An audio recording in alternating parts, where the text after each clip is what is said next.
Is diversity, equity and inclusion bad for business?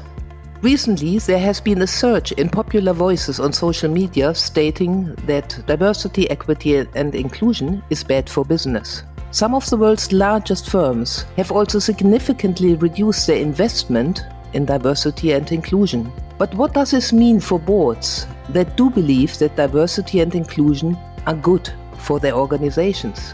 Should they change how they approach this agenda? And if yes, how? In this episode, we answer these questions and more. I'm delighted to talk with Professor Grace Lordan from the London School of Economics.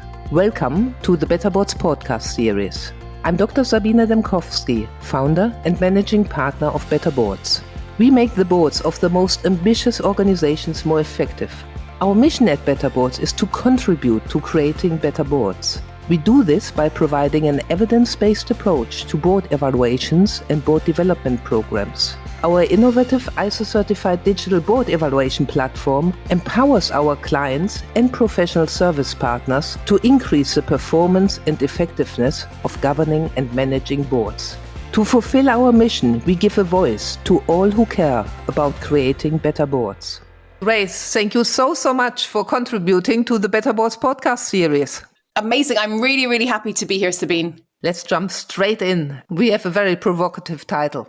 Is diversity, equity, and inclusion bad for business? Yeah, I think as a title, it's worth discussing because it was born from the fact that there's a lot of rhetoric and writing now online from people who know very little about diversity, equity, and inclusion, telling us that it is bad for business. So I think, given how much this has been taken up by the media, it's worth reflecting on what the evidence is. So under what condition is diversity, equity and inclusion actually good for business? Because that's what we want to know. So I think it's interesting for us to take a step back and think about when it's actually bad for business. So if you can follow me with a very short thought experiment, if you can imagine, Sabine, that you join a new company on Monday, and the first time that you actually enter the new company, you're meeting your team for your first time. So you've met the manager very briefly, but you're meeting the team for the first time. Perhaps you were even hired online.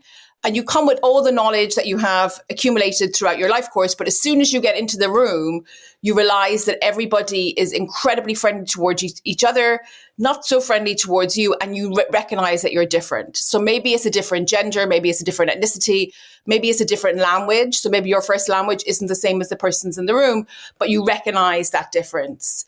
And when the conversation starts, you are incredibly happy, actually, because what the manager wants to discuss is something that you're interested in. So it's something that you have knowledge on. It's something that you have where you can actually contribute. So you put up your hand and you try to get their attention, and it takes a while, but the manager calls on you. And as soon as you start speaking, you're pretty much interrupted. 10 minutes in, 20 minutes in.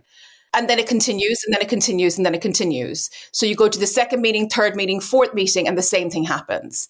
And I think it's interesting to think about what you would do in that situation. And from our literature at the Inclusion Initiative, we know that 4 things are possible.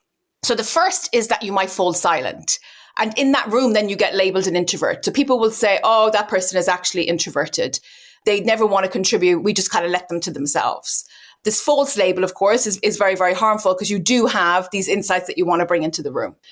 The second thing that you might do is that you might embrace dissent and get into a good argument, which a lot of people do. But the problem is when you're in a room where people don't want to listen to you, they will fight back, your well-being will deteriorate, and the atmosphere in the room might even become toxic. So when we think about whether or not then diversity is good for business, in that case, it could actually have a negative impact on productivity if there is a lot of teams like this within the firm. The third is that you could quit and you go somewhere else. And when you quit, you take your diverse perspective with you. So when you take your diverse perspective with you, then, of course, there's a zero impact of your diversity on the team outcome. And then again, if we aggregate that across the firm, if exclusion is common, then you get this zero or even negative impact on productivity. Mm-hmm. But the last, which is the one that really interests me, is conformity, where people just conform to the perspectives around the table in order to get on. So even though you have these really kind of good ideas, even though you can contribute something unique, you find yourself just going with the group and engaging in groupthink because it's just easier. And in that case, diversity, equity, and inclusion is bad for business. So now, if you can imagine, if you have somebody who's inclusive, so instead, on that first day, you come in, you recognize that people are different to you, you put up your hand, the manager leans in with curiosity and they're actively listening, then your diversity will be good for business. It will be heard in the team. When we think about what the boards need to think about is how inclusive are their teams at the micro level so that when they aggregate, that we get those productivity gains. And from our research, the answer is often not a lot. So that dynamic of conformity and groupthink and just going along with the group is really, really large in teams. So the battle for boards and the challenge for boards is to make sure that within their teams, they have inclusive leaders who really, really make sure that diverse perspectives are heard. And I mean, we see this conformity issue, of course, also at board level. I mean, it's one of the key things. People observe what's happening in the room and the desire is to fit in. You do. And, if you look at all of the case studies, Sabine, of these kind of big scandals, kind of these big behavioral risk scandals, there's two things that are there, usually groupthink at the team level. But the second is that there are board members who become aware of it, who kind of know that something might actually be going on, and they don't necessarily speak up because, again, they don't want to upset the apple cart. So these dynamics, both at the local team level and at the board level, are very problematic for boards. So how do we counter that? What can board members do to encourage the executive team to behave differently? So I think the first thing is within boards, very often there's a push towards consensus-based decision-making. And in fact, I can't name a board that allows for disagree and proceed, which is commonly embraced in companies that are in their growth state and trying to innovate at the team level. This means, Sabine, is that if you are the chair of the board and I'm a member of the board and I disagree with you, that you're not trying to convince me that I'm correct. Actually, you'll let me disagree in that scenario. And with this, I would actually go even one step further. I would make a register of the people who disagree and why. And then I would do postmortems for the board that are done by an expert, for example, that look back on the quality of the decision making and see whether or not particular people's perspectives are continuously being ignored or whether groups of perspectives are continuously being ignored. Because I think fundamentally what we want to encourage at the board level are robust discussions on the issues that really matter. And I think that last part as well is worth emphasizing. I think a lot of board business can filter into the trivial sometimes. So really making sure that the board is coming together to discuss the highest stakes matters of the company, that there is enough time to reflect on these items, that the papers are actually sent in advance. Maybe even people are asked to write their perspective in advance as a tool to move away from groupthink at the board meeting. But I think fundamentally what the biggest thing we can do is say, this board doesn't engage in consensus-based decision-making. Rather, we allow disagree and proceed. Because once people know that they can disagree and the board can still move on and it can still move on with its business and the company isn't stuck, you do find that more people will actually disagree. So the message goes actually then far beyond diversity, equity, and inclusion, doesn't it? I mean, it's actually behaviors that have a huge impact. Exactly. It's the behaviors. And, some of the best meetings that are run by not necessarily at the board level, but at managing director levels, because again, I think these good habits, unfortunately, haven't necessarily infiltrated boards yet, have hygiene rules for meetings. So another really good one, because what we want to make sure, of course, engaged in discussion, is that people actually get time. So we might have a rule, for example, that says no interruptions. Now, I live in the UK, and if we had a rule that said no interruptions, it would mean that one person might tend to speak for, 40 minutes. And as an academic, we tend to speak long. So it's important that there are interruptions. So I like the rule that says, actually, after 5 minutes, I will interrupt you so that we can actually hear other perspectives, which again means that people are being told you get to speak uninterrupted, but you only have a certain time to speak. So please be concise.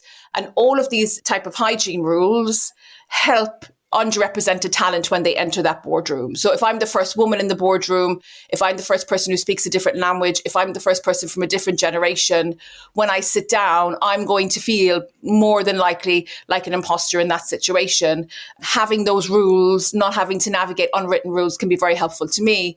But more than that, engaging in a no interruptions, you can speak for a limited time rule allows the board get as many perspectives as possible as they can on the crucial issues. Fantastic. No, that's really, really helpful, Grace. I mean, I got drawn into your research, and I know that actually in your research, you establish a link between diversity, equity and inclusion, and productivity gains. Can you talk a little bit about that? Because that is where basically also the value is, of course, established for organizations. I mean, I've been interested in a very long time about how to measure inclusion. You know, most of the research that's out there talks about the link between diversity and productivity across firms. Most of that research relates to women. So it will say, okay, if we have some more women on the board, what does it mean in terms of outcomes? And we wanted to go beyond that and think about the fundamentals of the firm. So thinking about things like growth, innovation, patents filing, stock returns, return on equity, return on assets. What does it mean for them? So we spent a very long time actually assembling a data that is related to firms in the UK and the US. We're going to scale it to other countries also. We started with the UK and the US. These are listed companies, and we really wanted to capture the inclusion within the firm's walls. So one of the first data sources that we used, for example, was employee reviews. So what are the employees actually saying about the company inside and outside its walls? And how does that actually aggregate to create this measure of inclusion? And we've also been kind of speaking to the literature that's already there, thinking about the link between diversity and these outcomes. And I think what's been really interesting is, firstly, we establish a link, a very clear link, actually, between inclusion and these kind of long-term outcomes of the firm. So a measure called Tobin's Q, which takes into account innovation and growth potential that investors look at, and also patent potential and other measures of innovation. These link positively to inclusion. And we look at this in a causal framework, which means that we make claims over the direct effect between inclusion and these outcomes. We also add these measures of diversity. So we add, for example, we look in senior management, the share of women, the share of colleagues who are from different ethnicities. And I think two things interesting that emerge is that there's an independent relationship between inclusion and these fundamentals of the firm, which means that if you invest in an inclusive culture, you should see gains in the fundamentals. You definitely won't see losses. And the biggest gains are actually in the long-term outcomes. So growth, innovation are where the largest gains are, which is intuitive if we think about what diversity actually brings to the company. The second is, diversity on its own allows for some gains, but only after a critical mass. So I think people who are listening will be aware of the 30% Club, which is a club that is trying to get more women on boards in many countries, including here in the UK where I am. And the interesting thing about the 30% Club is that they named themselves after these economic tipping points, which we say that once you change something in a company and between 30 and 55% of the people are doing things differently, then you will actually get a culture change and you will see the gains to the firm. Now, our research really backs that you have to have over 30, 35, 40% of people who are diverse, in whether we think about ethnicity or whether we think about gender, in order to have the gains to that diversity. And then which I think is the crucial point, when you interact it with inclusion, you don't need as many people. What that means is for firms who are starting on their diversity, equity and inclusion, for firms who have pipeline problems. So for example, oil and gas notoriously, and companies that are heavily based in engineering elsewhere, notoriously have a problem bringing women into senior positions because of the pipeline of women who go through the STEM subjects. But what our research says is that actually, if you have an inclusive culture, then you will get the gains. And I link this back to kind of where we started, Sabine, where I talked about kind of going to, work for the first day, whether I'm going onto a board or whether I'm going into a team. If my voice can be heard, then the gains infiltrate through the company. And this research seems to back that up. It basically says if you have more inclusive cultures, then in the long run, you absolutely will be better off. Fantastic. What about financial measures? Because a lot of boards are, of course, concerned about financial measures. What's the impact you have seen on these financial parameters? So we see positive impacts on stock returns. We see some evidence, some positive impacts on return on equity. And then on return on assets, we see neutrality, which basically suggests that diversity and inclusion is neither good for business nor bad for business. So the typical kind of fundamentals that are reported by analysts, we see either positive impacts or neutral impacts. So from all of this, what's the most important thing board members should remember to get the productivity gains you talked about? I think, really paying attention to the culture of inclusion. So within the organization, is there a culture where diversity really matters, or are diverse talent moving towards conformity in order to get on in the organization? And to really kind of think about this, you have to invest in inclusive leadership, and you have to invest in inclusive leadership in the way that you can establish the return on investment. And you, Sabine, pointed out about whether or not it's about behaviors. I like it when companies track the behaviors of people within their organization as a first instant. Ideally reward them, because I'm an economist and I know that extrinsic motivation is the biggest motivation that we have in order to change habits within organizational walls as the second. But I think the third is also to track your own return on investment for inclusion through the fundamentals that we've been talking about. So measures of innovation, stock returns, what the share price is, really looking to see how changes in your culture infiltrate through to these kind of crucial outcome measures. And I ask people to do this because, unfortunately, within organizations, millions and millions of pounds is wasted each year on diversity, equity and inclusion initiatives. People spend an incredible amount of money bringing consultants into their organization in order to help them when it comes to DEI.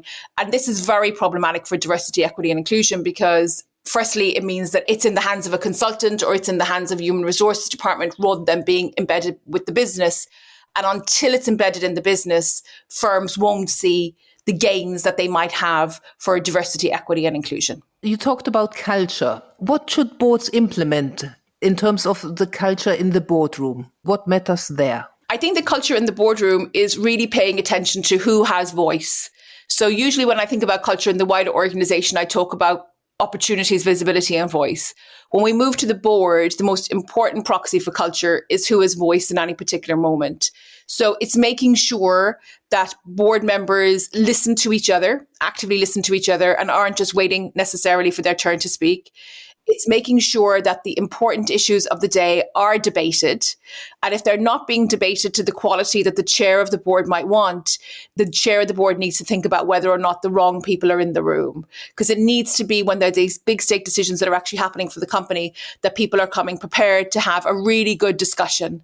The third is that the board can't be involved in the small stake stuff, and that should be reflected in their meeting. So very often when people audit board meetings, we don't necessarily see a polarization between the length of time that people are spent talking on the high stake decisions versus the low stake decisions. And that's what we want to see in good quality boards. And I think the last is really kind of paying attention to what the diversity is in the room. And I don't necessarily mean diversity with respect to visible diversity. Here I'm talking about cognitive diversity. Because again, if we want to increase the quality of the discussions, we need to make sure that there's people who have a core knowledge, which is crucial. So, everybody should understand the financial basics of a firm. So they need to have a core knowledge, but yet they also need to be different. They need to offer different perspectives. They need to offer different slants and discussion. Because ultimately, if we have too many people who have the same perspective, we're not going to get the good quality discussion that we need from our boards. Fantastic, Grace. We sadly have to come to an end. Oh, wow. And it's always the same question. It went very quick, didn't it? It really did. It really did. What are the 3 things our listeners should take away from this podcast? I think the first is that diversity is good for business when there is also inclusion. So for boards, prioritizing a culture of inclusion along with making sure that they have diverse recruitment strategies makes a lot of sense.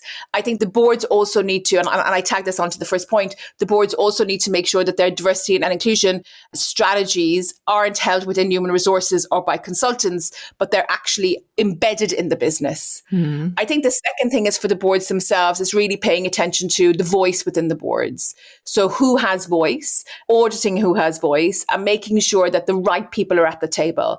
And by that you have enough cognitive diversity at the board in order to have a really good discussion. And I think the third is to think about diversity, equity and inclusion as a long-term strategy. The biggest business gains that we've actually seen through our research are through innovation and growth potential. So particularly for companies who are in a growth rather than a steady state cycle, paying attention to whether or not the culture is inclusive. And I don't mean inclusive that everybody is feeling good when they come to work on a Monday. That's nice to have. But the main thing is that people are feeling comfortable challenging each other when they get into meeting rooms with each other on the Monday. And again, for companies to invest in culture change that leads them there, but also making sure that they're getting return on investment so that they're not wasting their money. Grace, fantastic. Thank you so much for contributing to the Better Boards podcast series. It's been a privilege. Thank you so much, Sabine. I really appreciate it. How can we help you and your board?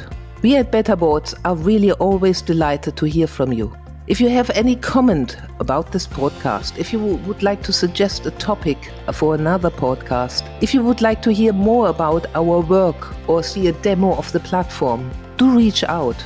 You can best reach us at info@better-boards.com. Thank you for listening.